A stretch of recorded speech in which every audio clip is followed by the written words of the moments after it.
So T-Max back again. Today we're going to show you an update, 2-week update here on the 40-gallon breeder. I did a lot of checking of the dwarf hairgrass and I noticed it was rooting, but it wasn't growing yet, and a lot of people said it actually grows better submerged. So I got the tank all set up and flooded it yesterday, and I'm really hitting it with the CO2 today, which is what they said to do. So, typical, I got a Phoenix planted 24 plus here. I actually don't think it's going to be enough to cover the back part of the tank. I have it kind of tilted, as you can see, which seems to help coverage wise, but it's still a little dark back there, so I put a smaller LED set back there. I need to get a better diffuser, and I actually need to get a pressurized CO2 system because I'm currently running a DIY setup here, which works, but for a tank this size, you're really going to need, it's just not feasible to continue to run this. So I'm going to have to do that. I got an aqua adjustable 200 watt heater in the back. I also have a pre-filter for this, but I don't think I'm going to get anything in here that's going to get sucked into there. Probably cardinal tetra, so it should be fine. But yeah, so this is like the 2.5 week update here, and couldn't wait, had to flood it. But as you can see, I added kind of like an iwagumi setup here with the dragonstone. It doesn't look perfect, but again, this is like my first aquascape, at least attempt at a true aquascape. So hopefully it works out, and I still haven't got anything for this, but I actually I'm thinking I'm going to mix in baby tears or maybe Monte Carlo for the right side of the tank that's around the rocks, because I want it to be a little lower.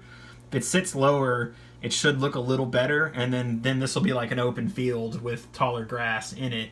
But as it should blend somewhere around the rocks right here, and then it goes up. And as you can see, actually you can't see, but it's raised up in the back right corner. It's very hard to get a perspective without actually seeing this in person.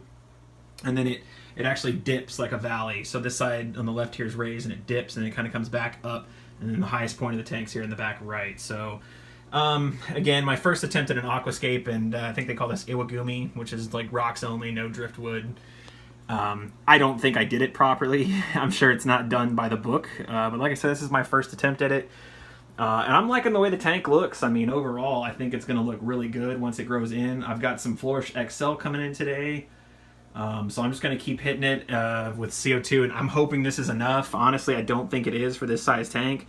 If I had a better atomizer that could just atomize that CO2 into really tiny, almost smoke-like bubbles. I've actually seen a couple atomizers that literally make it look like there's smoke in the tank. That's how fine they are. So hopefully this is enough for now, and hopefully it doesn't melt too much. But I'm going to be hitting it with, I've got Flourish, but I'm going to be hitting it with Flourish Excel, and I'm hoping it'll live and at least slowly grow. I know you don't need CO2 for this plant necessarily, but I'm hoping to prevent some melting on this, since we did an immersed setup for the first 2 weeks, which really it probably should have gone a month and a half, 2 months. But dwarf hairgrass, I've been doing a lot of reading, and unfortunately there's not really concrete information. You got people that say it grows better immersed. You got people that say it grows better flooded underwater. So I don't know. The consensus seemed to be underwater seems to have the best growth.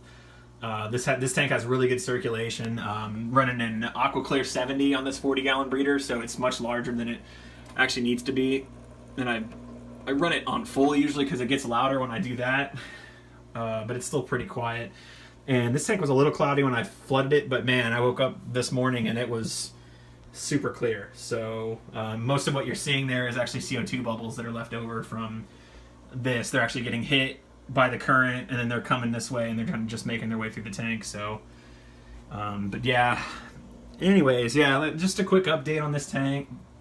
I've got a couple other things I'm working on. I got a 29-gallon there. This is my cherry tank, of course. We got some really nice cherries in here. I need to cull those, and then I've got an actual snail slash like ghost shrimp breeding tank. And any cherries I don't want will also go in here and will be bred for food, probably for future fish that I may want to get. So yeah, this is just a quick update. I actually need to organize this. This shit is in bad shape.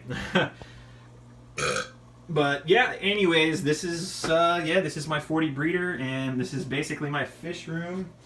But it's also my jam room and gaming computer room. So, but yeah, it's working out pretty well, and I'm kind of happy with the results. So hopefully within a couple of months this will be nice and grown in. I'll give you an update then. See ya.